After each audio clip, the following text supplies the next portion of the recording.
Dr. Swati Singh, GR from NMMC Gaya. Thank you, AOS, for giving me this opportunity to report a rare, very interesting case that we encountered in a hospital, a suspected case of Michel's disease. It's a well-known rare disorder most commonly involving enlargement of lacrimal gland followed by parotid or salivary glands. It's named after Johann Michels in 1892. There has always been a lot of controversy regarding its etiology, if it's a subtype of Sjogren syndrome, its association with other systemic manifestations, an entity called Michel's syndrome. Prognosis, however, is still unknown. Here, a 55-year-old lady who had come with complaints of inability to open her eyes for past 1 year. That is because of bilateral eyelid swelling, which were painless, and it was associated with swelling in the cheeks, painless again, associated with dry mouth for past 1 year. There was no history of dysphagia, breathing difficulty, fever, rash over cheeks, thickened skin, loss of weight or loss of appetite was not found. No history of joint pain or inflammation. Personal family drug history was all non-significant. On clinical examination, general condition was found to be fair in this case. Systemic examination showed no significant abnormality. Local examination of the cheek showed cross 5 cm swelling just below the ear lobule on both the sides. It was not warm, not tender, non-inflammatory. Firm in consistency, smooth in surface. Sensation was intact and facial nerve was found to be intact. Oral cavity showed not associated with any obstructed duct visible inside the mouth. On the local examination of the eye, we found eyelids had some firm swelling in both the upper eyelids. Then cornea showed few punctate epithelial erosions. Angiogram was found to be quiet. Rest of the parameters were non-significant.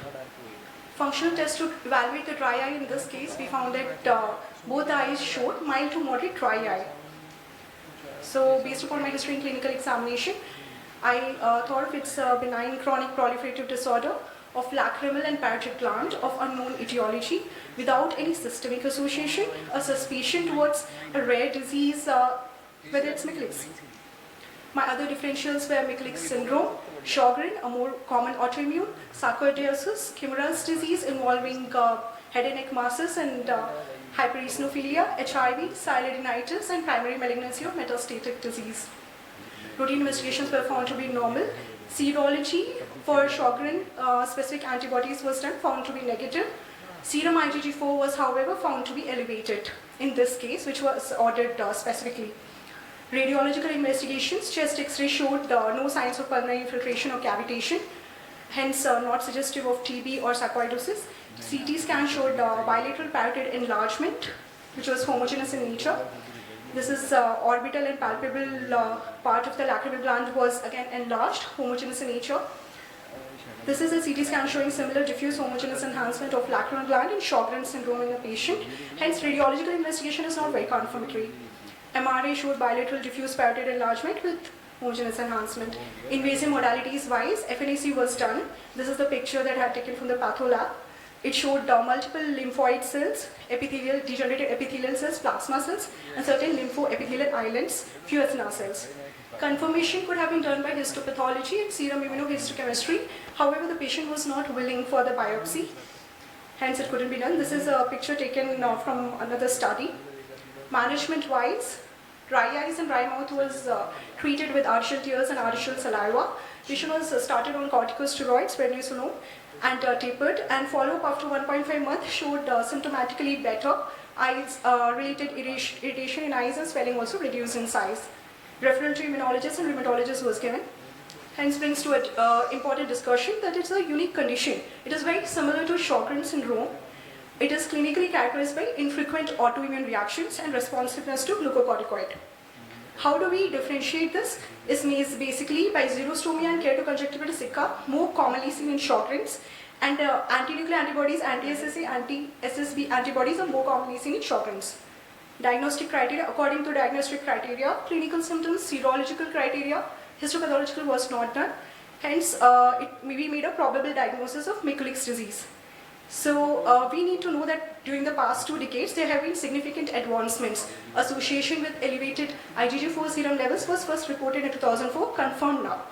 MD now an ophthalmic manifestation of IgG4 related disease. Typical presentation is how it was given here.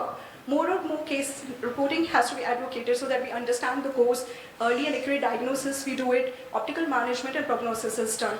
Hence, I hope this presentation was helpful to delineate how Mikulicz disease, Mikulicz syndrome, Sjogren syndrome, all these subtypes can be delineated easily. Thank you so much. Thank you so much for your patience.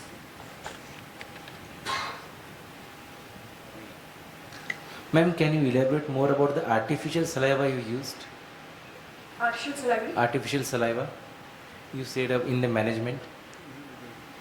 Yes, sir. Artificial saliva, as in we send the patient to the orthodontist. Okay, you referred for that. Yeah, we send. And after the treatment course of glucocorticoids, have you tried any immunomodulator drugs? No, immunomodulators were not tried at that point of time.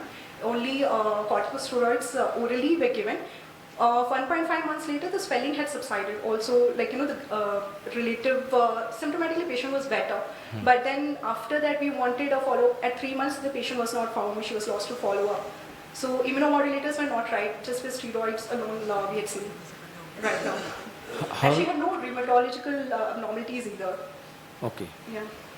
So, how will we know the functional capacity of the glands at the end of the treatment? Functional capacity of the glands. Glands, salivary glands and lacrimal gland. The patient said that she was able to. Any history-wise- objective method? Objectively. Huh? Sorry? Any objective method for analysis of functions of the glands? No, sir, not. We had not Okay. measured that. Okay. Okay. Thank you, ma'am. Thank you, sir. Yeah, hi Swati. So it was a good presentation, but I was not very clear on like how did you come to the diagnosis of Mikulicz disease? The lacrimal gland was not biopsied, right?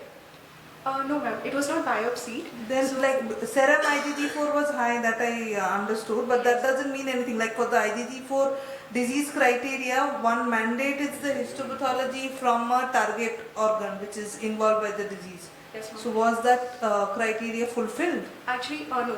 Histopathology criteria was not fulfilled, but rest two, that is the clinical picture and plus the serum IgG4. So that is why there is a certain diagnosis, probable diagnosis and possible diagnosis. So Yeah. our case comes under probable diagnosis. Probable. Yeah. Correct. That's why it's a suspected case and I did not mention it as a confirmed one. Okay. Thank you, sir. Thank you, ma'am. Thank you. Successful session then. Okay. So only two of you were there, Dr. Sukriti and Dr. Swati. Okay. Only two of the out of five. But this is very strange. The Yes, yes, keynote address, keynote speaker is also not there. Not Okay, then we will close the address. okay. Maybe I will- So hope for your efforts you will get to best free papers. Okay, thank you.